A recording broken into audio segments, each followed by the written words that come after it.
একটা সময় ছিল যখন কোরিয়ার এক ছোট শহরে 7জন তরুণ ছেলেরা স্বপ্ন নিয়ে পথ চলা শুরু করেছিল।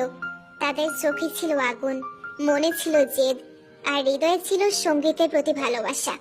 তখনও কেউ জানতো না এই 7জনই একদিন হয়ে উঠবে কোটি কোটি মানুষের হৃদয়ের স্পন্দন, যাদের নাম বিটিএস।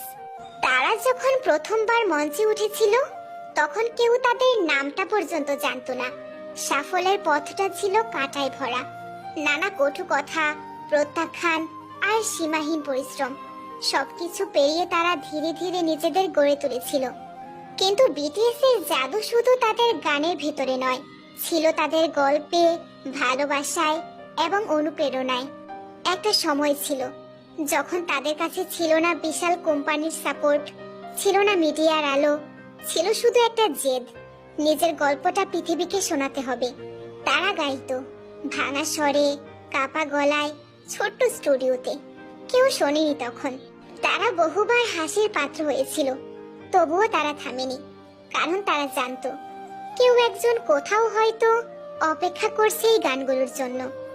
বছর গেল, মঞ্চ বদলালো, ভিড় বাড়লো, আলো ঝলমলে হলো, কিন্তু 7টি হৃদয় ঠিক আগের মতোই রয়ে গেল, বিনয়ী, সত্য আর স্পর্শকাতর।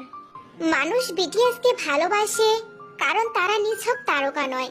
তারা নিজেদের ভাঙাচোরা গল্প সবার সঙ্গে ভাগ করে নেয়। তাদের গানে থাকে হতাশা, স্বপ্ন, লড়াই, ভালোবাসা আর আত্মবিশ্বাসের কথা। তারা শোনায় কিভাবে একটা সাধারণ ছেলেও অসাধারণ হয়ে উঠতে পারে যদি সে নিজেকে ভালোবাসতে শেখে। একটা মেয়ে ছিল, ধরো তার নাম মায়া। মায়া ছিল খুব চুপচাপ, নিজের মাঝে বন্দি। একদিন সে হঠাৎ করে ইউটিউবে বিটিএস এর একটা গান শোনে। গানটার নাম ছিল ম্যাজিক শপ। গানের প্রতিটা শব্দ যেন তার ভেতরের কষ্টকে জড়িয়ে ধরে বলেছিল, তুমি একা নও। সেই থেকেই মায়া বুঝে ফেললো বিটিএস শুধু গান গায় না, তারা অনুভবও করায়। এমন কোটি কোটি মায়া আছে সারা দুনিয়া জুড়ে, যারা বিটিএস এর গানে খুঁজে পায় সাহস, ভালোবাসা আর নিজেকে গ্রহণ করার শক্তি। আর তাই বিটিএস কে মানুষ ভালোবাসে, কারণ তারা শুধুই তারকা নয়, তারা বন্ধুর মতো, ভাইয়ের মতো, একটি আশ্রয়ের মতো। আচ্ছা, মানুষ কেন বিটিএস কে ভালোবাসে?